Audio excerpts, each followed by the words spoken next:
भैया जी कल में आपका एक बार फिर स्वागत है। बातचीत के सिलसिले को शुरू करने के लिए एक बार फिर से मैं हाजिर हूं। अपने मेहमानों से मैं आपका तारुफ कराऊंगा, लेकिन सबसे पहली बात, जो सबसे बड़ी खबर वो ये कि समाधान पर सियासी जंग लगातार जारी है और जो किसानों और सरकार के बीच में जो वार्ता हो रही थी वो बेनतीजा रही है। आज जब किसान गए तो एक स्लोगन भी उनके मेज पर दिखाई पड़ रहा था, वो लिखा हुआ था, बहुत साफ था उसका मैसेज, वो था कि मरेंगे या जीतेंगे, ये उसका स्लोगन था, सामने लिखा हुआ था। तो कहीं ना कहीं जिस बात की आशंका थी कि ये बैठक जो है ऐसा ही रहेगी, बेनतीजा रहेगी, वो वही रही।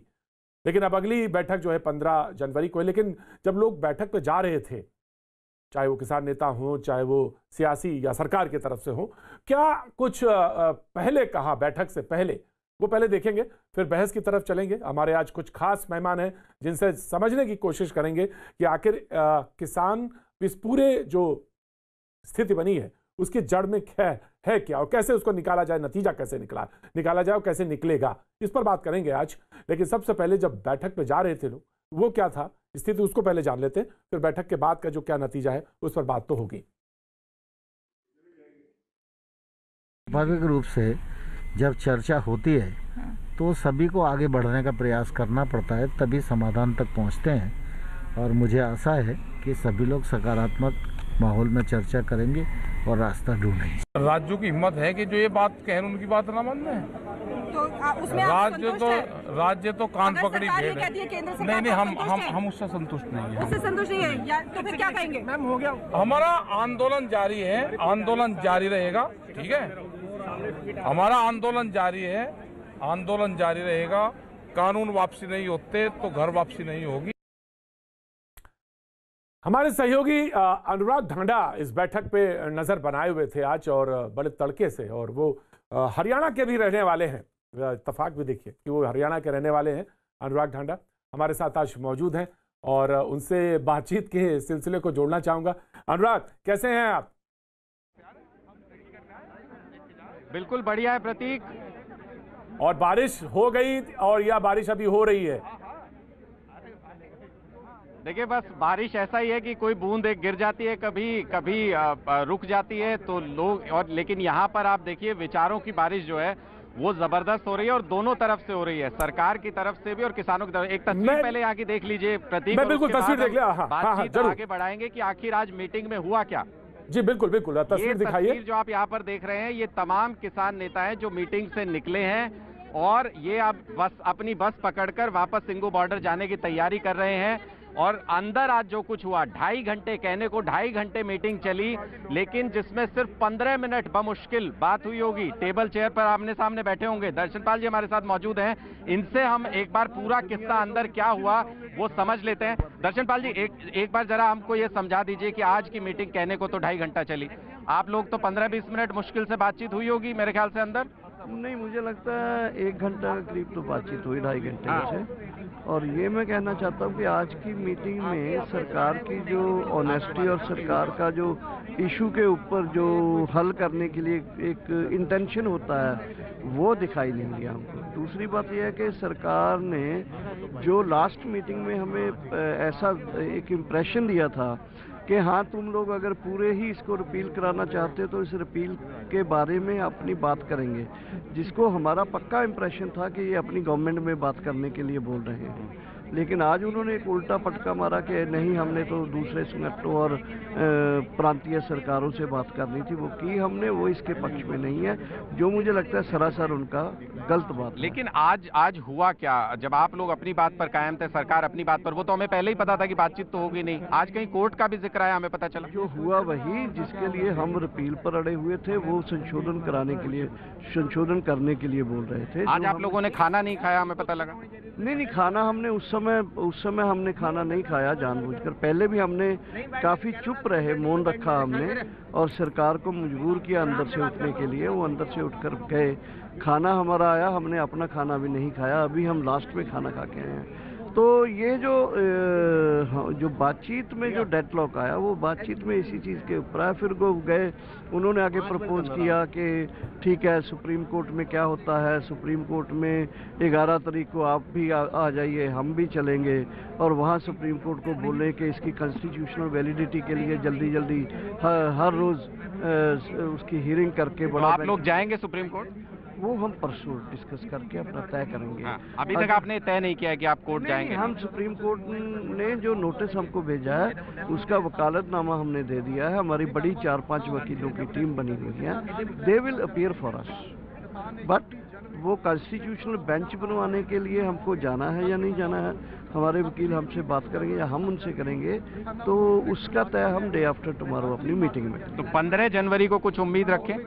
15 जनवरी को अगर माहौल इस किस्म का ही है, मेरा तो ये एक विश्वास है कि अगर दिल्ली और दिल्ली के इर्द गिर्द और पूरे देश में जो मूवमेंट आगे बढ़ रहा है, इसी एक्सेलरेशन से जो बढ़ता रहा, इसी स्पीड से आगे चलता रहा, तो मेरा फिर भी ये विश्वास है कि सरकार तो अंदर से एक तरह का। रजनपाल जी, एक आखिरी सवाल मैं पूछूंगा, क्योंकि सारे देश के लोगों का वो कंसर्न भी और बार बार ये बात उठ करके सामने आ रही है। आप लोग कह रहे हैं कि 26 जनवरी को आप लोग दिल्ली कूच करेंगे, परेड में हिस्सा लेंगे, इस तरीके की बातें आ रही है किसान नेताओं की तरफ से।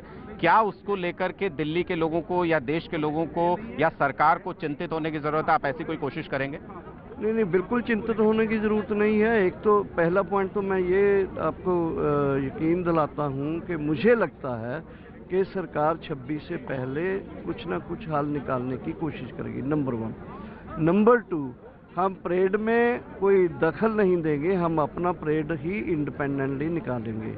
और हम आशा करते हैं कि सरकार या सरकार का सर्वोच्च न्यायालय जो है वो जरूर ही इस चीज़ को देखकर कोई ना कोई हल निकालेंगे और कोई इंडिपेंडेंट रूट किसानों के लिए या किसान मोर्चे के लिए बनाएंगे। बहुत चौथा ये हमारा है कि हम किसी भी तरह से इस परेड को भी जैसे पहले हमने किया है, इसको हिंसक नहीं होने देंगे और अपनी तरफ से हमारा पूरा। ठीक है, हिंसक नहीं होने देंगे। बहुत बहुत शुक्रिया दर्शनपाल जी आपका। तो ये पूरी तस्वीर प्रतीक इन्होंने समझाई हमें कि अंदर मीटिंग में क्या हुआ, क्या कुछ होने वाला है, और सबसे बड़ी बात की आश्वस्त किया कि किसी तरीके की कोई हिंसक बात नहीं होगी और 26 जनवरी की परेड में कोई डिस्टर्बेंस किसानों की तरफ से नहीं होगा, जैसा कि रह करके बात की जाती है, कई लीडर्स के जरिए बोला भी जाता है, लेकिन साफ किया कि अलग परेड करेंगे, कोई डिस्टर्बेंस नहीं होगा। अनुराग, जब आप बात कर रहे थे तो वो शुरुआत की जो बातचीत थी उसमें तो मुझे लग रहा था कि कोई बात बहुत आशा वाली निकलती नहीं, लेकिन एक बात में वो जब जाते रहे तो एक पॉइंट उन्होंने बोला, जब वो 4 पॉइंट गिना रहे थे उसमें एक बात है कि सरकार, मतलब अगर विपक्ष ये बात कहे कि सरकार 26 तारीख से पहले कोई ना कोई नतीजा निकाल लेगी और या निकालने की तरफ आएगी, तो ये बात क्यों कही उन्होंने, ये एक बहुत महत्वपूर्ण बात है। इस पे जरा आप थोड़ा सा और कुरेदने की कोशिश करिएगा, अगर पता चले तो फिर आप बिल्कुल हमारे साथ जुड़िए, क्योंकि आज बातचीत का सिलसिला यही है। और अनुराग, कोशिश करिए कि 26 से वाली बात उन्होंने क्यों कही कि 26 से पहले कुछ ना कुछ नतीजा सरकार निकालने की कोशिश करेगी। बहुत बहुत शुक्रिया अनुराग, और अपना ध्यान रखिए क्योंकि बारिश भी है, ठंड भी है दिल्ली में। थैंक यू सो मच जो आपने इन्फॉर्मेशन दी। अपने मेहमानों का मैं एक बार से आपका यहाँ पे तारुफ करा देता हूँ। गुरु प्रकाश पासवान जी हमारे साथ मौजूद हैं, जो कि बीजेपी का पक्ष रखने के लिए हमारे साथ यहाँ पे मौजूद है। बहुत बहुत शुक्रिया, thank you so much. Alok Sharma ji एक बार फिर हमारे साथ जुड़ रहे हैं कांग्रेस का पक्ष रखने के लिए, बहुत बहुत शुक्रिया आलोक जी। वीएम सिंह साहब संयोजक हैं राष्ट्रीय किसान मजदूर संगठन, और मैं देख रहा था आपको भी वहाँ पे, तो बहुत बहुत शुक्रिया, thank you so much VM Singh sahab, thank you so much. Sompal Shastri ji हैं, पूर्व कृषि मंत्री हैं, अटल बिहारी वाजपेयी की जब सरकार है उसमें आप यूनियन मिनिस्टर थे, कृषि मंत्री थे, हमारे साथ आज आ रहे हैं। एक्सपर्ट हैं अपने मामले में, एनिमल हस्बेंड्री और कृषि से जुड़े तमाम सारे सामग्रियों में आप एक विशेषज्ञता रखते हैं। बहुत बहुत शुक्रिया sir, thank you so much. Vijay Sardana ji हमारे साथ जुड़ रहे हैं, कृषि विशेषज्ञ हैं, बहुत बहुत शुक्रिया, थैंक यू सो मच। मैं एक बात, क्योंकि सोमपाल जी मैं आपके पास आऊं उससे पहले मैं जानना चाहता हूं कि वीएम सिंह साहब मौजूद हैं। सिंह साहब एक बात कही कि 26 तारीख से पहले, मैं आपसे जानना चाहता हूं 26 तारीख से पहले सरकार कोई हल निकाल लेगी या निकालना चाहती है या निकल आएगा, और ये आप लोग की तरफ से बात आ रही है। दूसरी पॉइंट ये है कि अगर हमने कानून बना, मतलब सरकार ने कानून बना दिया है, अब एक ही हिस्सा है और वो हिस्सा ये है कि सुप्रीम कोर्ट उस पर कुछ अपना बात कहे या वो कॉन्स्टिट्यूशनल बेंच वाली बात है और उसी पे छोड़ दिया जाए जो वहां से निकल गया। ये दो चीजें हैं, लेकिन मैं आपसे जानना चाहता हूं कि 26 तारीख से पहले कोई उम्मीद बनती हुई नजर आ रही है क्या आपको? मैं बैठक की तो बात ही नहीं कर रहा हूं, 26 तारीख से पहले की बात कर रहा हूं, उसमें सारी चीजें शामिल हैं। देखिए मुझे जो दर्शन पाल ने कहा, आपने आखिरी वाला पॉइंट उठा लिया, 26 तारीख से पहले कुछ निकल सकता है। उन्होंने अपना ओपिनियन दिया है और मैं उसमें जो है मुझे समझ नहीं आता कैसे होने वाला है जब तक कि आदमी मिडिल पाथ पे नहीं आएगा, बीच के रास्ते पे नहीं आएगा। क्योंकि 4 तारीख और 8 तारीख और 15 तारीख में क्या फ़र्क आ रहा है? सुप्रीम कोर्ट की हेयरिंग है 11 तारीख में। केवल अगर आपको लग रहा है, इनको लग रहा है या सबको लग रहा है कि 11 तारीख में सुप्रीम कोर्ट के कंधों पे बंदूक चलेगी, तब तो समझ में आता है कोई हल निकल जाएगा। पर ऐसा क्या हुआ कि 30 तारीख से लेकर 4 तारीख, 4 से लेकर 8 तारीख, अब 8 तारीख से लेकर 15 तारीख, इसमें क्या फ़र्क पड़ने वाला है मुझे समझ नहीं आता है। तो उस हिसाब से मुझे समझ नहीं आता है कि 26 तारीख से पहले क्या होने वाला है। जी हाँ, फिर मैं कहूँ सुप्रीम कोर्ट के अंदर से निर्णय निकलता है कोई, पर अगर कॉन्स्टिट्यूशन बेंच की बात करते हो, मैंने कॉन्स्टिट्यूशन बेंच के अंदर गन्ना किसानों की खूब लड़ाई लड़ी है। अरे भाई 5 जजेस, 26 में से अब तो आजकल 30 जजेस हैं, 30 में से 5 जजेस का कॉन्स्टिट्यूशन बेंच बनना ही 2 महीने 3 महीने कम से कम लग जाते हैं। तो इतनी लंबी अगर उछाल मारनी है तो अलग बात है। आज की तारीख में सरकार को देखना है कि ये आप अगर नहीं करना चाहते हो तो फिर इसको आगे तारीख क्यों दे रहे हो? आप इनसे कहिए, जैसे कोर्ट करता है, हमने आपकी बात सुन ली है, हमने जजमेंट रिजर्व कर दी है, जो जजमेंट होगी हम आपको दे देंगे, खत्म हुई बात। फिर बैठ के बुलाओ 3 घंटे, 4 घंटे, 5 घंटे, 7 घंटे, हमारा खाना खाया, हमारी चाय पी, इसका कोई फायदा नहीं है। Right sir, right sir. एक छोटी सी आपकी पूरी बातचीत पर गुरु प्रकाश जी मौजूद है एक, और उससे कांग्रेस आलोक शर्मा। सोमपाल जी मैं आपके पास मुखातिब होता हूं और हमारे साथ विजय सरदाना जी भी हैं। मैं आपकी तरफ आता हूं। पहले गुरु प्रकाश जी, कुछ पॉजिटिविटी नजर आ रही है आपको, लग रहा है कुछ चीजें? सर ऐसा है कि हमारा लोकतंत्र एक जीवंत लोकतंत्र है और एक लिविंग डेमोक्रेसी होने के नाते चर्चा, संवाद, परामर्श, विमर्श ये इसकी आधार है। हम लोगों ने देखा है किस प्रकार अभी 2 दिन पहले वॉशिंगटन में कैपिटल बिल्डिंग में लोग घुस गए थे। तो हमारा लोकतंत्र एक परिपक्व लोकतंत्र है और परिपक्व लोकतंत्र का एक इंपॉर्टेंट पॉइंट रहता है स्टेक होल्डर कंसल्टेशन। तो ये स्टेक होल्डर कंसल्टेशन अभी चल रहा है, लोगों से चर्चा चल रही है। देखिए कुल मिला के लब्बो लुबाब ये है, बात ये है कि आखिरकार सिर्फ 6% किसान जो कि एमएसपी से लाभान्वित होते थे, जो लेकिन एक बात ध्यान रखिए, उस पे वो लिखा है, उन्होंने आज लिखा कि मरेंगे या जीतेंगे। आप एक मैसेज भी देखिए, वो लिखा है मरेंगे या जीतेंगे। तो ये मैसेज अपने आप, ये मरेंगे या जीतेंगे, ये गुरुमुखी में जो लिखा है। जी नहीं, मेरी बात एक बार पूरी हो जाने दीजिए। हाँ, तो मेरे कहने का ये अर्थ है कि हमारे लिए किसानों का हित सर्वोपरि है। आप यदि मुझसे पूछे कि आपकी टॉप 5 एजेंडा क्या है, तो हमारा पहला एजेंडा जो है वो किसानों का हित है और लगातार हमारे नीतियों से हमारे नेताओं ने इसको स्थापित किया है। वो चाहे 18,000 करोड़ का मामला हो, 3500 करोड़ का मामला गन्ना किसानों का हो, निरंतर फसल बीमा योजना हो, किसान रेल योजना हो, किसान आर्किटेक्चर, इंफ्रास्ट्रक्चर, कनेक्टिविटी मजबूत कैसे हो, वो भूमिहीन किसान, वो कम भूमि वाला किसान, उसकी चिंता कैसे करें। सरकार 135 करोड़ लोगों की है, उनकी भी है जो एमएसपी से लाभान्वित होते हैं, उनकी भी है जो एमएसपी से लाभान्वित नहीं होते हैं। स्टेक होल्डर कंसल्टेशन चल रहा है, 2 कदम आप बढ़िए, 2 कदम हम बढ़े। माई वे और हाईवे अप्रोच उचित नहीं है। Right, thank you. Alok ji, Alok ji. देखिए मुझे लगता है 1.5 महीना हो गया, 60 से ज़्यादा जाने चली गई। 9 दौर की बातचीत के बाद भी एजेंडा तय नहीं हुआ। 15 तारीख की फिर तारीख लग गई है। थका दो भगा दो। 54 रुपये का डीजल 76 रुपये पे पहुंचा दिया है। बस किसानों को अब जो है चांद पे भेजना बाकी रह गया है। इस बीजेपी को बस चांद पे और भेजना चाह रही है। किसान कह रहे हैं मरेंगे या जीतेंगे, कानून वापस नहीं तो घर वापसी नहीं। किसान नेता कह रहे हैं कि इनकी नीयत खराब है। देश के प्रधानमंत्री झूठ बोल रहे हैं। पार्लियामेंट में चोर दरवाजे से बिल पास करवाते हैं। मुझे लगता है कि पूरी तरह से बीजेपी आज अपना केवल फेस सेविंग कर रही है। और मैंने प्रतीक जी आपके शो में पिछली बार भी कहा था कि सुप्रीम कोर्ट के दरवाजे पे सरकार पहुंच गई है। पिछली बार भी याद होगा आपको। अब मुझे नहीं लगता कि ये ट्रैक्टर रैली होने के बाद सुप्रीम कोर्ट की तरफ से कोई ऐसा निर्णय आएगा, मुझे मेरा अंदेशा है कि जिसमें लाठीचार्ज या क्रूरता कोई दिखने को मिलेगी। कहीं ना कहीं संवैधानिक वैधता को सुप्रीम कोर्ट सरकार के वकील के इशारे पर कहीं ना कहीं उसकी तरफ, फैसले की तरफ गाड़ी बढ़ेगी। मुझे ऐसा नजर आ रहा है। सिंपल सा हल था। 1.5 महीना हो गया किसानों को बैठे हुए। अहंकार छोड़ देते भाई, आप आ जाओ, बैठ के दोबारा चर्चा कर लेते हैं इस बिल पे। क्या वो 1.5 महीने में ही किसान की आमदनी 4 गुना कर दी मोदी जी ने? आज भी जिस तरह के वक्तव्य हैं, हमने लिस्ट बना रखी है कौन कौन से किसान हैं, किस तरह की शब्दावली का इस्तेमाल हुआ, नक्सली, भड़वे, आतंकवादी, खालिस्तानी और पता नहीं कौन कौन से टुकड़े गैंग। उसके बाद ये कहने साहब हम तो बात कर रहे हैं। अरे भाई, आप बात अगर कर रहे हैं तो कम से कम बात का माहौल बनाते। प्रतीक जी, मैंने पिछले शो पे भी आपको कहा था, आपने कहा पराली से जुड़ा हुआ और बिजली से जुड़ा हुआ हमने निर्णय ले लिया। भाई, उसका एक एडमिनिस्ट्रेटिव ऑर्डर निकाल देते आप, किसानों में कहीं तो कोई पॉजिटिव मैसेज जाता। लेकिन अहंकार की पराकाष्ठा है ये सरकार। ये सरकार अहंकार में इतनी डूबी हुई है कि कदम पीछे नहीं ले सकती है। और यही गुजरात मॉडल है। कहीं ना कहीं सुप्रीम कोर्ट का सहारा लेकर ये सरकार पीछे हटना चाहती है। क्लैरिफाई करिए जल्दी से, मैं सोमपाल जी के पास जाना चाहता हूं। क्लैरिफाई करिए गुरु प्रकाश जी। नहीं, देखिए, ऐसा है कि मैं अपने ओपनिंग रिमार्क्स में कहीं भी पॉलिटिक्स लेकर के नहीं लाया था। कितना दुर्भाग्यपूर्ण है ये, इतना संवेदनशील मुद्दा है, इतना सेंसिटिव मुद्दा है, यहां भी कांग्रेस के लोग राजनीति करने से बाज नहीं आ रहे हैं। मैं बता, अरे बात सुन लीजिए भैया, मैं आपके बीच में हस्तक्षेप नहीं कर रहा था, मैं आपके बीच में हस्तक्षेप नहीं कर रहा था सर। थोड़ा तो गंभीरता रखिए डिबेट में, आप थोड़ा गंभीरता दिखाइए, थोड़े गंभीरता का परिचय दीजिए आप। मैं आपके बीच में हस्तक्षेप नहीं कर रहा था, मैं आपके बीच में हस्तक्षेप नहीं कर रहा था। आप वरिष्ठ प्रवक्ता हैं, आप गंभीरता का परिचय दीजिए। आप लोगों ने क्या किया था? आप लोगों ने क्या किया? आप कह रहे हैं छोड़दावर से बिल आया था। मैं बताऊं आपको, मेरे पास राजनीतिक दल के प्रवक्ता हैं, आपकी सरकार है, आपको राजनीति करनी पड़ेगी। आप बताइए आपका स्टैंड क्या है? हो गया?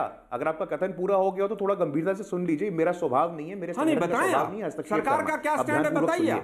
यूपीए 1 का ये आप वरिष्ठ प्रवक्ता हैं सर, थोड़ा गंभीरता का यूपीए 1 और यूपीए छोड़ दो, अभी 45 दिन की बात कर लो।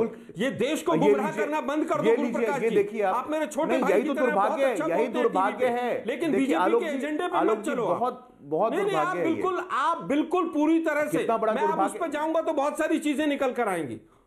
नहीं, बहुत सारी चीजें निकल कर आएंगी। किसानों की आत्महत्या के आंकड़े जो सरकार नहीं दे सकती, इतनी डरपोक सरकार। गुरु प्रकाश, इवेंट मैनेजमेंट कर सकते हैं, लेकिन 25 किलोमीटर दूर जाकर किसानों से बात नहीं कर सकते।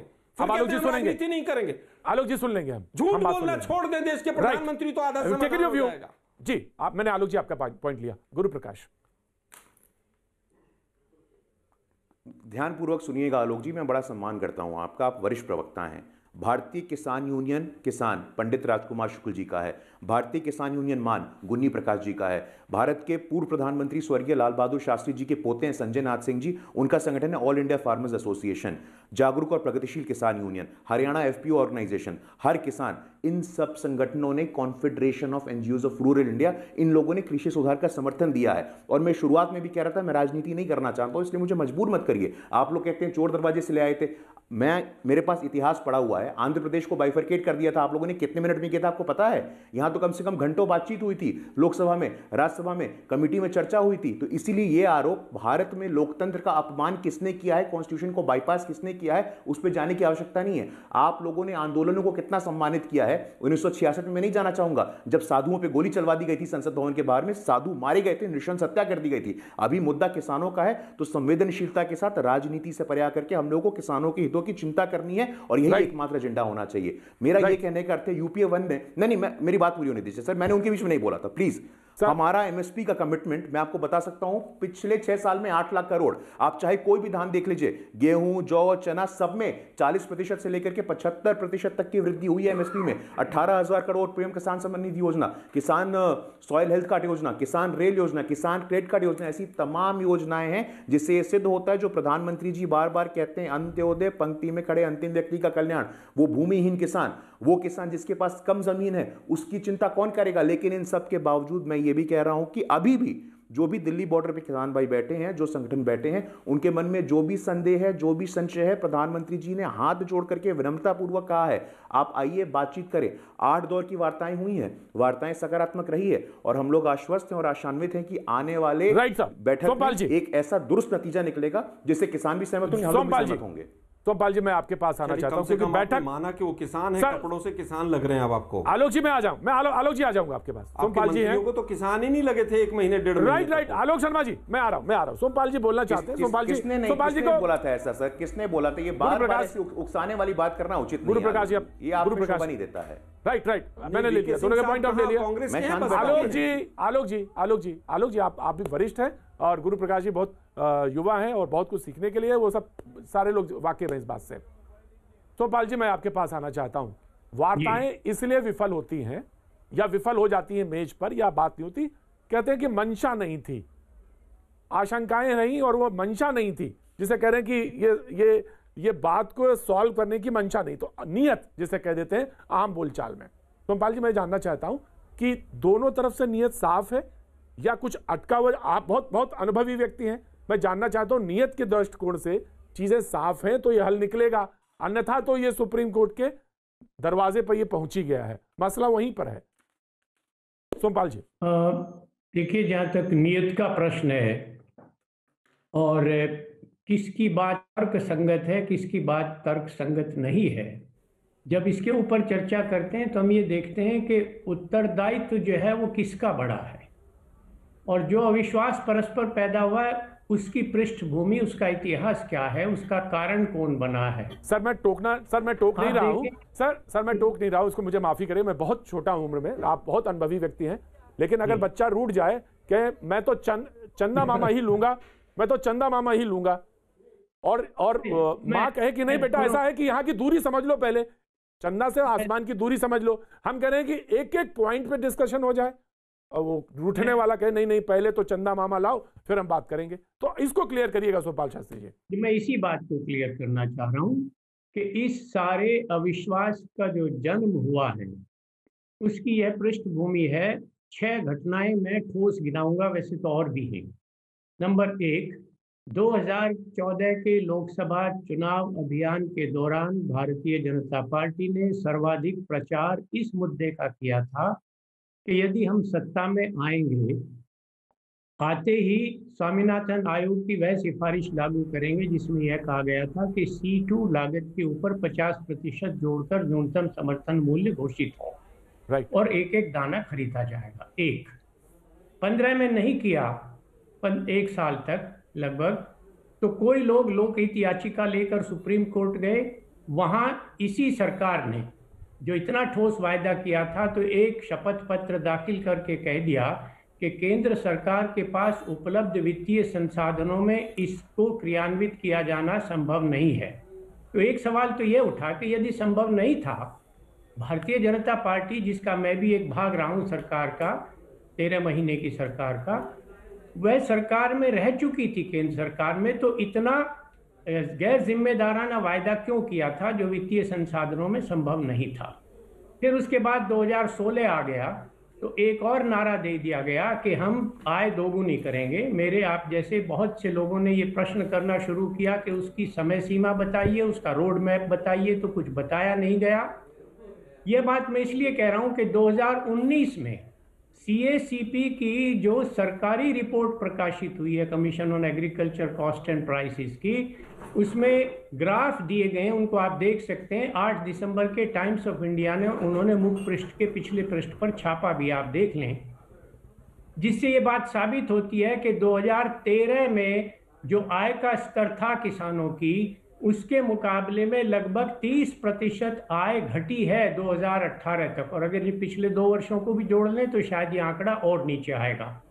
अब फिर आ जाइए 2018 में, जब 2019 का चुनाव आने वाला था, तो स्वामीनाथन आयोग की सिफारिश को निकाला और यह दावा ठोक दिया गया बड़े जोरदार तरीके से कि हमने स्वामीनाथन आयोग की सिफारिश को लागू कर दिया, परंतु उसमें फिर एक कमी रह गई।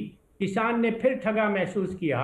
C2 लागत के स्तर को घटाकर A2 + FL यानी परिवार के श्रम को जोड़कर जो लागत बनती थी, ये फार्मूला तो पहले से ही लागू था। मुश्किल से 10, 15, 20 रुपए प्रति क्विंटल का अंतर पड़ा होगा सीमांत मार्जिनल तरीके से। 4 घटनाएं, 5वीं घटना ये देखिए, और उसको आज तक भी कह रहे हैं कि हमने स्वामीनाथन आयोग की सिफारिश लागू की। उसमें मैं यह भी कहना चाहता हूँ कि ये फाइल के ऊपर मेरा लिखा हुआ था। संयोग से जो स्वामीनाथन आयोग कहलाता है, राष्ट्रीय किसान आयोग, उसका प्रथम अध्यक्ष माननीय वाजपेयी जी ने मुझे नियुक्त किया था। तो हमारे पैनल की पहले से फाइल के ऊपर ही अंकित था कि ये फार्मूला होना चाहिए। इसलिए मैं आपको बहुत जिम्मेदारी के साथ कह रहा हूं। मैं बिल्कुल, मैं बहुत सम्मान के साथ, आपको बहुत सम्मान के साथ मैं शरीक किया है, और मुझे मालूम है कि मैं 2001 में कोई रिपोर्ट फाइल कर रहा था एनिमल हस्बेंड्री पे, एक स्टोरी कर रहा था। उस जमाने में मैं रिपोर्टिंग करता था, और मैं रिपोर्टिंग के सिलसिले में मैं आपके मिला भी था, मुझे याद है अच्छी तरह से 2001 में कोई जो जानवरों के पैरों में खुरपकवा हो जाता है जानवरों किसानों में, उसके सिलसिले में मैंने आपसे एक एक्सपर्ट बाइट ली थी। मैं मुझे मालूम है मैं आपसे लूंगा, लेकिन मेरे साथ सदाना साहब मौजूद है। विजय सदाना साहब जड़ तक जाना चाहते हैं सोमपाल शास्त्री जी, और कह रहे हैं ये इसकी जड़ है, और स्वामीनाथन रिपोर्ट को सुप्रीम कोर्ट के में पहुंचने वाला जो याचिका लेके गए वो तमाम सारे हिस्सों से जोड़ते हैं, कहते हैं यहां पे ये जड़ है, इसकी वजह से ये समस्या आज खड़ी हुई है। आय तो दुगनी छोड़िए, वो कम होती चली गई और दिन पे दिन कम हो रही है। विजय सदाना जी ने बिल्कुल सही कहा सोमपाल जी ने। देखिए ऐसा है, अगर ये इतना आसान होता तो कांग्रेस की सरकार और मनमोहन सिंह जी भी C2+ स्वामीनाथन रिपोर्ट लागू कर देते। उन्होंने नहीं करी क्योंकि उनको पता है कि ये संभव नहीं है, ये उनको भी पता था। सोमपाल जी खुद कृषि मंत्री रहे, उनको भी पता है कि समस्या इतनी आसान नहीं है कि एक डिसीजन से काम हो जाएगा। हिंदुस्तान में रिसोर्सेज नहीं है जिस तरह से एग्रीकल्चर को चाहिए। अब रही बात कि हम इतिहास में जितनी चीजें चाहें, हर सेक्टर में चाहें, समस्याएं निकल सकती हैं और उसमें हम चर्चा भी करते रहेंगे तो रास्ता नहीं निकलेगा, आसान रास्ता कहीं नहीं है। आती है बात इस बिल को जिस पे आज चर्चा करी है आपने। देखिए अगर ये कानून जिसको लेके हम वापसी की बात कर रहे हैं हमारे किसान साथी, मैं उनको सिर्फ एक ही निवेदन करता हूं और पूरे देश को निवेदन कर रहा हूं कि अगर आप कानून को पढ़ते हैं, कानून के अंदर 21 सेक्टर को कवर किया गया है, 21 सेक्टर्स जिसके लिए ये कानून बना। ये सिर्फ चावल और गेहूं के लिए कानून नहीं है, राइट 21 सेक्टर है, 21। क्या बाकियों को फ्रीडम ऑफ चॉइस मार्केट का नहीं चाहिए? ये किसने इंक्वायरी करी है? क्या इस पे किसी ने, किसान नेताओं ने, क्या ये बाकी जो 21 सेक्टर इन्वॉल्व है इस कानून के अंदर, उनकी राय जानने की कोशिश करी है किसी ने? या सिर्फ हम गेहूं चावल की समस्याओं को लेकर देश का कानून बदलने की कोशिश कर रहे हैं? मुझे लगता है कि अगर हम एक अपनी बात को सब पे थोपना चाहेंगे वो भी ठीक नहीं है, और अगर सरकार इस कानून को वापस ले लेती है तो जो बाकी सेक्टरों के साथ इनजस्टिस होगा उसके लिए कौन जिम्मेवार होगा? तो अगर मैं हर चीज अपने नजरिए से देखूं, मैं बिल्कुल सदाना साहब, तो मैं आप ही से बात शुरू करना चाहिए। चाहूंगा। सदाना साहब मैं आप ही से बात शुरू करना चाहूंगा, चाहे पशुधन हो, क्योंकि किसान के सेक्टर्स में जिसकी तरफ आप इशारा कर रहे हैं, पशुधन हो चाहे तमाम वो सेक्टर 21 सेक्टर चाहे फल हो, लेकिन ये तो ओपन था। अगर ये बात थी 91 में जोन 22 था, जोन में बांटे हुए थे, लेकिन अगर ये बात है कि हम कहीं की चीज कहीं बेच सकते हैं और कहीं पे कहीं अगर किसान को ये लगता है कि अपनी फसल जो उपज है उसको उसके वाजिब दाम मिल रहे हैं, तो बात रोड़ा कहां पे अटक रहा है, किस जगह पे जिद है, ये जानना बहुत जरूरी है। मैं सोमपाल शास्त्री जी ब्रेक के बाद वापस आता हूं। खबर आ रही है, प्रधानमंत्री मोदी सोमवार को सभी राज्यों के मुख्यमंत्रियों के साथ कोरोना वैक्सीन के मुद्दे पर अहम बैठक करने वाले हैं। यह बैठक शाम 4 बजे होगी सोमवार को। तो एक बड़ी खबर आती हुई, प्रधानमंत्री सभी मुख्यमंत्रियों से बात करेंगे कोरोना वैक्सीन को लेकर। हम आपको याद दिला दें कि 13 या 14 जनवरी से देश में वैक्सीन लगने का काम शुरू हो सकता है। तो सोमवार शाम 4 बजे एक अहम बैठक सभी मुख्यमंत्रियों के साथ प्रधानमंत्री करेंगे, और उससे पहले यह बैठक बहुत अहम है, जिसमें वैक्सीन के लोगों को तक पहुंचाने की पूरी रणनीति यानी जो पूरा मैनेजमेंट है उसको आखिरी रूप दिया जाएगा, और उससे पहले जो इनपुट्स हैं वो लिए जाएंगे। खासतौर से जो मुख्यमंत्री हैं उनसे बात होगी, सभी प्रदेश के मुख्यमंत्रियों से। और हम सीधे रुख करेंगे अपने सहयोगी विक्रांत यादव जी के पास, जो कि वो अपने कुछ अहम जानकारी हमसे शेयर करेंगे। विक्रांत, क्या कुछ है जो इस बैठक में लास्ट में अगर कोई इनपुट है वो मैनेजमेंट को लेकर, वैक्सीन के मैनेजमेंट को लेकर कुछ शेयर किया जा सकता है? और ये देखिए बैठक कितनी ये है? बैठक बेहद ही महत्वपूर्ण है क्योंकि बेहद ही क्रूशियल टाइम अब आ चुका है कोरोना वैक्सीन का, और अब 13 या 14 तारीख से वैक्सीन लगनी डॉक्टर्स और फ्रंटलाइन वर्कर्स को शुरू होने वाली है। सरकार इस मामले में 2 ड्राई रन भी करवा चुकी है। 2 ड्राई रन होने के बाद पूरी तैयारियां हो गई हैं राज्यों के साथ कि किस तरीके से वैक्सीन लगाई जाएगी, और जो एयरपोर्ट से जो सप्लाई होनी थी वो सप्लाई होनी भी शुरू हो गई है। कल से वो सप्लाई होनी शुरू हो गई है, और जो 41 हवाई अड्डे बनाए गए थे वहां पर उन तक वैक्सीन पहुंच गई है, और वहां से अब अलग अलग राज्यों में वैक्सीन जा रही है। तो इस बैठक में मुख्यमंत्रियों के साथ ये बात की जाएगी किस तरीके से इस पूरे मैनेजमेंट में अब किसी तरह की कोई दिक्कत ना आए, और राज्य और केंद्र मिलकर एक बेहतर समन्वय के साथ इस काम को पूरी तरीके से अंजाम दे। बहुत बहुत शुक्रिया विक्रांत इस पूरी अहम जानकारी के लिए। तो सोमवार को प्रधानमंत्री एक बैठक करेंगे सभी मुख्यमंत्रियों के साथ कोरोना वैक्सीन को लेकर। सीधे बहस की तरफ रुख करते हैं। विजय सदाना जी बोल रहे थे जब मैंने ब्रेक लिया मैं एक बार फिर से उनकी तरफ रुख करना चाहूंगा जिस बात को वो क्लियर कर, क्योंकि सोमपाल शास्त्री जी ने कुछ सवाल उठाए, तो विजय सदाना जी खास तौर से उस बात को क्लियर करेंगे। Then will move to Sompal Shastri ji की तरफ, फिर वीएम सिंह मैं आपके पास आता हूँ। जी सदाना साहब। देखिए, जहां तक बात है, बार बार हम कह रहे हैं कानूनों को वापस लेने की, तो मेरा ये कहना है कि जो 21 सेक्टर जिनके लिए प्रावधान किए गए हैं इन कानूनों में, तो क्या बाकी 21 सेक्टर्स को सुविधाएं नहीं चाहिए जो इस कानून में लिखी हुई हैं? या हम एक दो सेक्टर्स के कारण सारे सेक्टर्स को कहेंगे कि आपको कोई अधिकार नहीं है क्योंकि 21 में से 2 सेक्टर या 3 सेक्टर चाहते हैं कि ये कानून नहीं होना चाहिए? मुझे लगता है ये एक इनजस्टिस होगा। तो इसीलिए जिनको ऐतराज है वो अपना पक्ष रखें कि उनको क्यों ऐतराज है, उनकी क्या समस्याएं हैं, और मुझे लगता है तभी रास्ता निकलेगा, क्योंकि बाकी सेक्टर्स के लिए आप नुकसान नहीं कर सकते। दूसरा सवाल आता है एमएस स्वामीनाथन की रिपोर्ट का। मैं आ रहा हूं। नहीं आलोक जी आ रहा हूं। आलोक जी बात कर लूं, उसके बाद रही बात एमएस स्वामीनाथन की बात को लेके, एमएस स्वामीनाथन फॉर्मूला, देखिए ये फॉर्मूला मुझे नहीं लगता कि इससे किसानों का भविष्य सुधरेगा।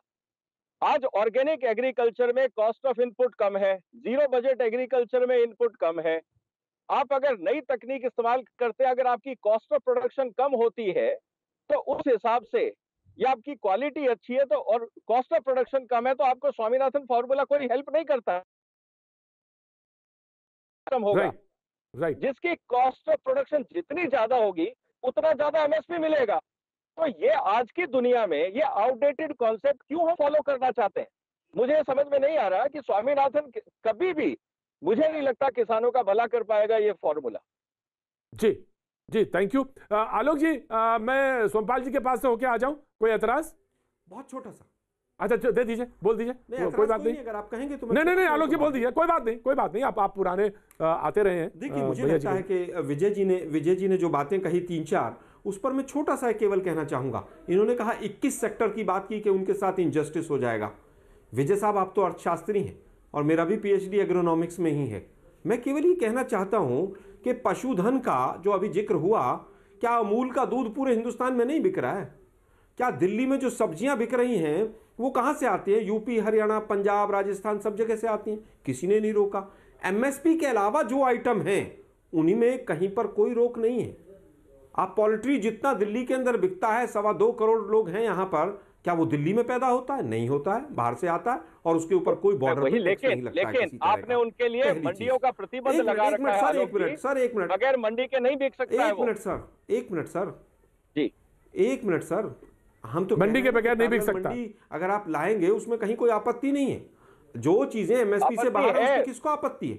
नहीं, अगर आलू मैं जाके खरीदना चाहूँ, एक मिनट सर, देखिए ये एमएसपी का सिस्टम नहीं है, आप मंडी का सिस्टम कर रहे हैं, आप मिक्स कर रहे हैं आलोक जी। अरे आप मेरी बात तो सुन लीजिए, की बात है प्रभु, मेरी बात तो सुन लीजिए आप। जी मेरी बात तो सुन लीजिए। अगर बीजेपी वाले आपको सुन रहे होंगे कि स्वामीनाथन आयोग से कुछ नहीं होगा, मोदी जी तो चिल्ला के भाषण देकर कह रहे मैंने स्वामीनाथन आयोग की रिपोर्ट लागू कर दी और किसान अब चांद पे चले जाएंगे।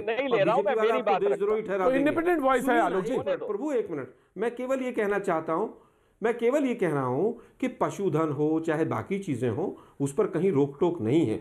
अगर आज सब्जी भी आ रही है दिल्ली में तो बाहर से आ रही है, और अगर रिलायंस खरीद रहा है तो रिलायंस को कोई रोक रहा है क्या? क्या रिलायंस के स्टोर नहीं है सब्जी और फल के? क्या रिलायंस हिमाचल से सेब नहीं खरीद रहा डायरेक्टली? मुझे बताइए कहां रोक है? क्या किसान से अगर जाकर खरीद रहा है तो प्रॉब्लम है क्या? फिर भी मेरा कहना है कि अगर विचार विमर्श करके इन्हीं कानूनों को, अगर आपको लगता बहुत अच्छे कानून है, सरकार को भी लगता बहुत अच्छे कानून है ये, तो विचार विमर्श करके 20 बदलाव के लिए तो सरकार तैयार हो गई है। 20 बदलाव जिस कानून में बिना इस्तेमाल किए हो गए हों और सरकार एग्री करती हो, तो ऐसा क्या अहंकार है कि आप उनसे पीछे नहीं हट सकते?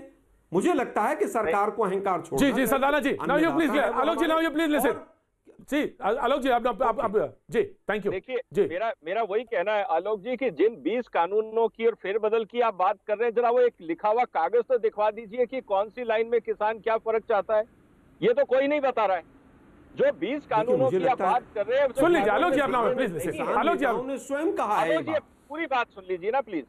मैं ये कह रहा हूं कि आप कह रहे हैं 20 चीजें सरकार ने मान ली, आपने वो कागज देखा है तो मुझे भेज दीजिए, या किसानों ने वो 20 लाइनें बताई हैं कानूनों में कि ये 20 लाइनें गड़बड़ है, इनको इस तरह से बदलना चाहिए, वो कागज मेरे को बता दीजिए। मैंने तो वो कागज नहीं देखा, इसलिए मैं कह रहा हूँ कि किसान पहले नेता ये अगर तो आकर बताइए बाहर कमी कह रहे क्या हैं है। तो कम से कम उन पर भरोसा तो करना कहने पड़ेगा से विजय तो जी। यार, कहने को तो मैं भी कहता हूँ ये देश बहुत खराब है, इसका मतलब क्या है, संविधान बदल दे। अगर मैं कहता हूँ सारे पॉलिटिशियन चोर है तो क्या सबको जेल में डाल दे बगैर प्रूफ के?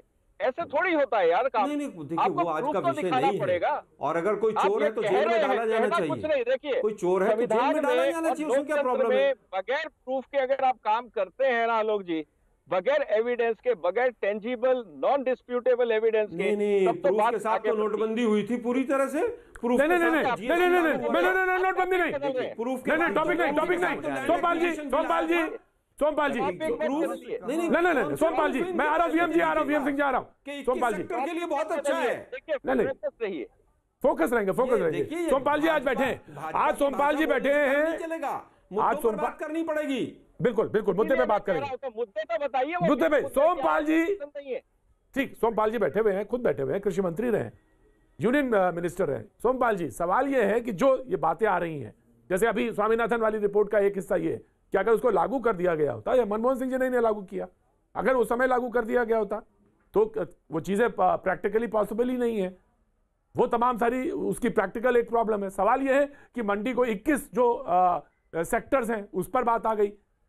लेकिन फिर एक बात अभी आलोक जी ने कहा कि फल तो आप हिमाचल से खरीदते हैं और चेन्नई में बेच देते हैं, कोई दिक्कत नहीं थी, फिशरीज को लेकर भी है, लेकिन फिर मंडी पैरेलल मंडी को लेकर बात है। सोमपाल जी, मैं इस संबंध में ये कहना चाहता हूं कि 4 घटनाएं तो मैंने आपको गिना दी पहले, जी 2 घटनाएं और बता देता हूं कि भूमि अधिग्रहण कानून जो 1894 का था, उसमें परिवर्तन की मांग लंबे समय से चल रही थी और यूपीए सरकार के दौरान उसको संशोधित करके उसमें एक मुआवजे का नया प्रावधान किया, जिसमें किसानों की जितनी चिंताएं थी उन सबको एड्रेस किया गया था। वर्तमान सरकार ने आते ही उसको डाइल्यूट करने का काम किया और एक बहुत ठोस उदाहरण आपके सामने है। जेवर एयरपोर्ट के लिए गांवों की जो जमीन ली गई है, उसको एक कमिश्नर मेरठ ने, मैं नाम नहीं लेना चाहता, जानता हूं उन अधिकारी को, सरकार के इशारे पर पूरे किसानों के खेतों को अर्बन लैंड घोषित कर दिया गया, जिससे आधा मुआवजा मिले। और उसके बाद और कई इसी प्रकार की घटनाएं हुई हैं। मैं इसलिए बताना चाहता था पृष्ठभूमि आपको कि अविश्वास का जो जन्म हुआ है वो सरकार के इस किसान विरोधी पेटेंट ठोस सबूतों के आधार पर जो रवैया उन्होंने अपनाया उसके आधार पर हुआ है। तो पहली जिम्मेदारी सरकार की है कि वो विश्वास को दोबारा एस्टेब्लिश करे, उसकी स्थापना करे। अब सरदाना जी ने जो बात कही है कि मैं कृषि मंत्री रहा हूं, एक तो सौभाग्य कहिए दुर्भाग्य कहिए, मैं केवल 13 महीने रह पाया था और ये नीति उस समय बन रही थी। जो माननीय प्रधानमंत्री जी ने कृषि नीति को एडॉप्ट किया था, अंगीकार किया था, उसका ड्राफ्ट आज भी कागजों में अवेलेबल है। हम इस दिशा में बढ़ रहे थे और यह कहना कि संसाधनों में ये संभव नहीं है, मैं इससे बिल्कुल सहमत नहीं हूं। मेरे पास उसके ठोस आंकड़े हैं, क्योंकि सरकार फेंक नहीं रही है उस रुपए को। एक ठोस सामग्री जो आवश्यक उपभोग की सामग्री है उसको खरीद रही है और उसको बेच सकती है, उसके द्वारा पैसा रिकवर होगा। हो सकता है उसमें 1-2 लाख करोड़ का घाटा हो, उसको बर्दाश्त किया जा सकता है। इस विषय पर सरदाना जी जब चाहें अलग से चर्चा कर सकते हैं। गुरुप्रकाश पासवान, मैं आ रहा हूं सर, वीएम सिंह साहब आ रहा हूं, बिल्कुल, I will give you time. एक के बाद जी गुरुप्रकाश जी, 1 मिनट और मैं ये कहना चाहता हूं। देखिए ऐसा है, नहीं सोमपाल जी बोल ले, सोमपाल जी को बोलने दीजिए पहले। मैं ये कहना चाहता हूं कि जो सबसे बड़ी चिंता है वह यह है, जिसको सरदाना जी अर्थशास्त्र बघार रहे हैं और आधुनिक युग की तकनीक का हमको भाषण दे रहे हैं, जिस पूंजीवादी पूंजीपति मॉडल की ये अपनाना चाहते हैं। कोई पूंजीपति देश ऐसा नहीं है, अमेरिका, पूरा यूरोपीय आर्थिक समुदाय, न्यूजीलैंड, ऑस्ट्रेलिया, जापान, जहां किसानों को इतनी बड़ी सब्सिडी दी जाती है, अगर उसका 1/10 भाग भी ये भारत के किसान को दे दे तो उसकी शिकायत समाप्त हो जाएगी। और सब जगह आप स्विट्जरलैंड का उदाहरण दीजिए, मैंने उनके फेडरल ऑफिस में जाकर देखा, 2993 यानी रफली 3000 यूरो प्रति हेक्टेयर प्रति वर्ष किसान को मुआवजा दिया जाता है। भारत के रुपए में 2.5 लाख रुपया राशि बैठती है, 1 लाख रुपया एकड़। सर बस मेरे सर आप जो सब्सिडी हटा दे, एमएसपी हटा दे, 10,000 रुपया एकड़ दे दे हमको बस। सर आप तो एग्रीकल्चर, सर आप एग्रीकल्चर तो सही विश्वास जमाने के लिए। सर आप एग्रीकल्चर साइंटिस्ट हैं, मैं आ रहा हूं सर, सदाना जी आप ही के पास। आप एग्रीकल्चर साइंटिस्ट हैं सर, मैं तो उतना नहीं जानता, लेकिन मैं ये जानना चाहता हूं स्विट्जरलैंड की कृषि व्यवस्था और भारत की कृषि व्यवस्था एक जैसी है सर क्या? और उस पर आत्मनिर्भरता और उसकी आत्मनिर्भरता क्या एक जैसी? मैं आऊंगा ऑफकोर्स, मैंने एक क्वेश्चन पूछा है, विजय सदाना जी क्लैरिफाई करना चाहते हैं। विजय सदाना जी। देखिए, सोमपाल जी ने बहुत अच्छी बात करी कि बड़े देश सब्सिडी बहुत दे रहे हैं। मैं सोमपाल जी इस पे मैं बहुत स्टडी कर रहा था कि ये सब्सिडी आती कहां से है। यूएस में जो एग्रीकल्चर है वो करीब $150 बिलियन के आसपास उसकी रॉ मटेरियल वैल्यू है, जिसको हम कमोडिटी वैल्यू बोलते हैं। उसमें जब वैल्यू एडिशन होता है उसकी कीमत हो जाती है $1.1 ट्रिलियन। अगर $1.1 ट्रिलियन पे अगर आपने 10-15% भी टैक्स इकट्ठा कर लिया तो आप आराम से $50 बिलियन सब्सिडी दे सकते हैं। जब तक भारत में हम एग्रीकल्चर को वैल्यू एडिशन की तरफ नहीं ले जाएंगे, आप सब्सिडी लाएंगे कहां से? टैक्स कौन दे रहा है? का काम है, सरकार का काम नहीं है। वे तो सर किसका काम है ये अगर आप व्यापारियों का नहीं देंगे, ये उद्योग का काम है। और देखिए, मैं वही है, ये वैल्यू एडिशन तो सरदाना जी अब होना शुरू हुआ है। 1932 से ये सब्सिडी जारी है, प्रेसिडेंट रूजवेल्ट के समय से। तब नहीं था वैल्यू एडिशन जारी है। हम भी तो एमएसपी दे रहे हैं पिछले 56 साल से। कहाँ दे रहे हैं? केवल पंजाब हरियाणा में दे रहे हैं। गलत कह रहे हैं आप। और तो यही मैं कह रहा हूँ, 3 चीजों का दे रहे हैं। 23 बात बताइए। नहीं, गलत कह रहे हैं मुझे एक बात बताइए। किसी का बाप नहीं दे रहा है, पब्लिक हम नहीं दे रहे। हम कोई आपके घर में से दे रहे हैं क्या? सर, सरकारी राजस्व से दे रहे हैं जो टैक्स से कलेक्ट होता है। इस तरह की भाषा मत बोलिए, हम दे रहे हैं। टैक्स पेयर का पैसा है। और आप मेरे को एक बात बताइए, हम दे रहे हैं सर। हम टैक्स पेयर, मैं पार्ट ऑफ टैक्स पेयर हूँ। मैं पार्ट ऑफ टैक्स पेयर हूँ सर। मैं एग्रीकल्चर वाला नहीं हूँ जो टैक्स नहीं देता। मैं टैक्स पेयर हूँ, मेरी इनकम टैक्स भी है। टैक्स देने लायक बनाइए, इस तरह के आरोप मत लगाइए। आप 60% समुदाय के कह रहे हैं क्यों भाई? देखिए, एज ए टैक्स पेयर मैं अपनी बात कर रहे हैं। उसमें से किसान जो है, सोमपाल जी एक बात बताइए। सोमपाल जी एक बात बताइए, हरियाणा, पंजाब, वेस्टर्न यूपी 56 साल से एमएसपी और एफसीआई का फायदा उठा रहे हैं। आप कृषि मंत्री थे, आपने कभी ये नहीं सोचा कि एफसीआई को हम गरीब राज्यों की तरफ मोड़ें ताकि वहां के किसानों का भी इंफ्रास्ट्रक्चर डेवलप हो और उनको भी आमदनी हो? आपने ये डिसीजन क्यों नहीं लिया? 56 साल एक ही राज्य और एक ही एरिया को आप सपोर्ट करते रहे, बाकी देश की तरफ ध्यान क्यों नहीं दिया? नीति के तौर पर डिसीजन ले चुका था, और अगर मैं रहता तो अगले वर्ष ये हो जाना था। मैं लिखकर शपथ पत्र देने को तैयार हूँ। फाइल देख लीजिए। कागज सर्कुलेट कर दीजिए ताकि हम भी उस बात को आगे बढ़ाएं। कैसे सर्कुलेट करूं? उस दफ्तर में तो घुसने नहीं देता। मुद्दा कहां जा रहा है भाई? वीएम सिंह साहब, बहुत अहम पॉइंट है। जड़ों पे जब जाएंगे तो समझ में आएगा कि कहां से कौन गलती हुई। आप यकायक उठिए, ऐसा नहीं है। चीजें तो है ना। अगर कोई ठेले वाला सड़क पे खड़ा होने वाला कहे कि मुझे भी सर कृषि मंत्री है सर, एक्स कृषि मंत्री है, कोई आंकड़े गलत नहीं है सर। और दूसरा, और एवरीबडी हैव ए डिग्निटी। यहाँ पे जो सब बैठे हैं सारे डिग्निटी है।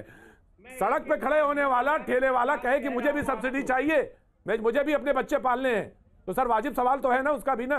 हर आदमी सवाल पूछने के लिए लाजिम है, और हर आदमी टैक्स, और सब कुछ होना टैक्स पेयर से।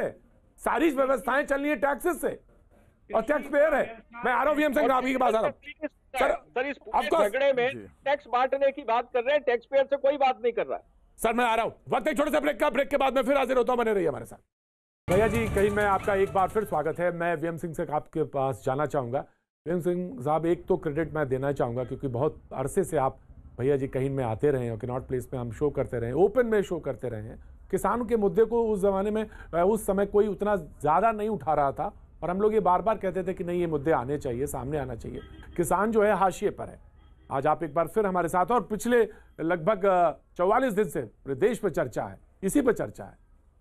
तो मैं एक बार फिर से आपको शरीक करना चाहता हूँ। आप कह रहे थे कि नहीं, टू द पॉइंट बात होनी चाहिए। मैं भी टू द पॉइंट बात करना चाहता हूँ, हल निकले।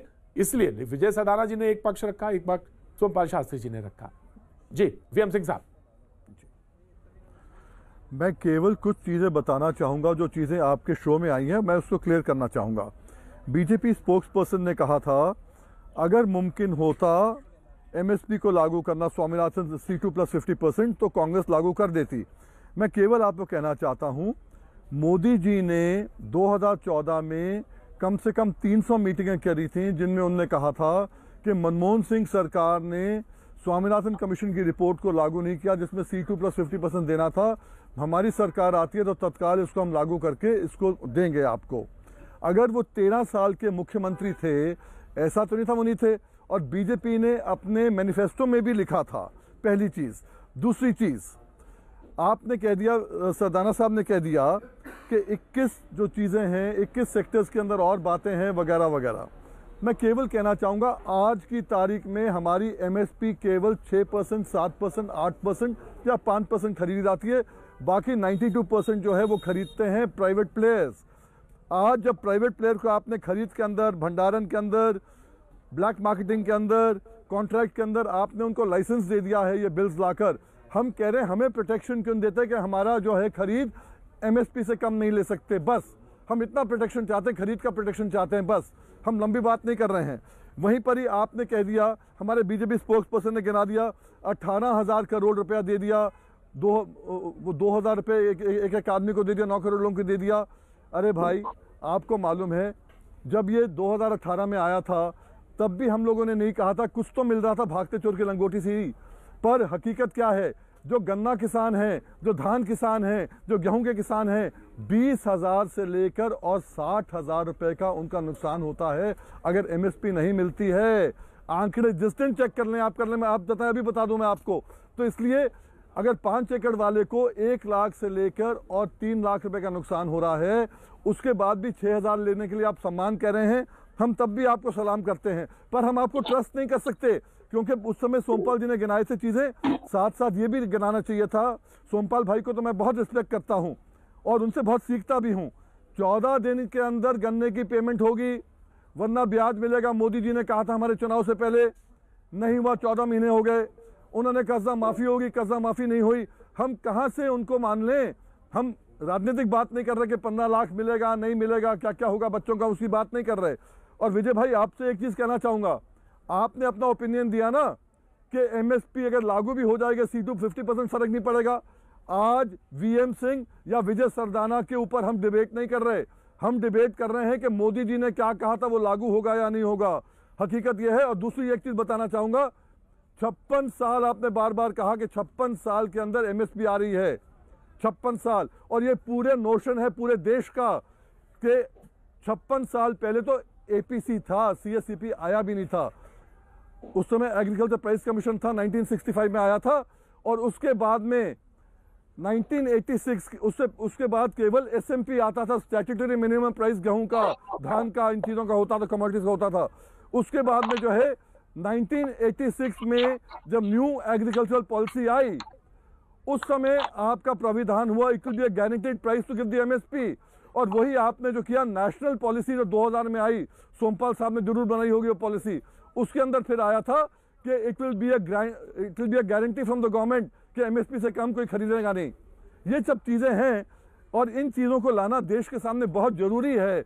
हम लोग आगे पीछे बात करें बहुत अच्छा है, पर मैं आपको मिडिल पाथ बताता हूँ, केवल लास्ट में बताता हूँ कि लास्ट में मैं कहना चाहूँगा कि मैंने बार बार आपके शो पर भी और हर शो पे कहा है, अगर 3 बिल वापस करने की बात नहीं करना चाहते हो, हमें गारंटी दे दो, तीनों बिल जो हैं, तीनों बिल इंस्ट्रक्टर्स हो जाएंगे, APMC से कम कोई खरीदेगा नहीं, तो हमारी प्राइवेट मंडी उसी लेवल पे आ जाएगी। 1 नेशन 1 मार्केट के बदले 1 नेशन 1 MSP आ जाएगी, तो वो खत्म हो जाएगा। और कॉन्ट्रैक्ट के बारे में, हम गन्ना जो लगाते हैं मिल से कॉन्ट्रैक्ट इसलिए कर रहे हैं हम, क्योंकि हमारा कोल्हू और हमारा जो क्रशर है वो कम रेट देता है। जिस दिन मालूम चल जाएगा कोल्हू और क्रशर बराबर का रेट देगा, कम नहीं दे सकता, तो कॉन्ट्रैक्ट कोई नहीं करेगा, क्योंकि कोल्हू क्रशर नगद पेमेंट देता है। ये सब चीजें हैं, दोनों फॉल कर जाएंगे और जमाखोरी भी फॉल कर जाएगी। बिल्कुल बिल्कुल, मैं सरदाना जी आप ही के पास आ गया। Now you please clear sir, मैं आ रहा हूँ, गुरु प्रकाश जी मैं आ रहा हूँ आपके पास। जी सर मैं दे रहा हूँ सर, VM सिंह जी समय बहुत 53 हो गया जी। जी सरदाना जी केवल 5 सेकंड और मैं सर मैं दे दूंगा sir, I will give you time sir. बात करने के लिए तो बात क्यों नहीं करते इन मुद्दों पर? राइट सर, इन मुद्दों पर विजय सरदाना साहब, विजय सरदाना साहब। VM सिंह जी, पूरे सम्मान के साथ आप इस कानून को अच्छी तरह जानते हो, कानूनी लड़ाई आपने लड़ी है। APMC राज्य सरकारों का अधिकार क्षेत्र है। राज्य सरकार अगर कहती है कि वहां पे MSP के नीचे माल नहीं बेचना चाहिए, तो वो आप करवा दीजिए। वो तो राज्य सरकार 15 मिनट में नोटिस निकाल सकती है, उनका अधिकार। जब MSP से ऊपर या कम से कम MSP मंडी में मिलेगा, जो राज्य सरकारों का अधिकार क्षेत्र है, तो बाहर कौन किसान बेचेगा सर? सब अंदर ही बेच देंगे। तो वैसे ही ये कानून इन्फ्रक्चुअस हो जाएंगे जो आप सजेस्ट कर रहे हो। तो आपका सुझाव मैं ले रहा हूं, लेकिन वो सुझाव राज्य सरकारों के हाथ में है। केंद्र सरकार एपीएमसी को टच भी नहीं कर सकती as per constitution of India. List second item 18 touch मत करो। मैं कह रहा हूं ना, आप एपीएमसी को बोलो कि भाई आपके यहाँ पे कोई भी माल एमएसपी से नीचे नहीं बिकेगा, सारे किसान अंदर बेचेंगे, मंडियां भी बच जाएंगी, वो खतरा भी खत्म हो गया आपका, और किसानों का एमएसपी भी मिल जाएगा, वो खतरा भी खत्म हो गया। तो मुद्दा कहां है? आपका सुझाव सही है, स्टेट गवर्नमेंट इंप्लीमेंट कर ले, उनके अधिकार क्षेत्र में है, कोई दिक्कत ही नहीं है।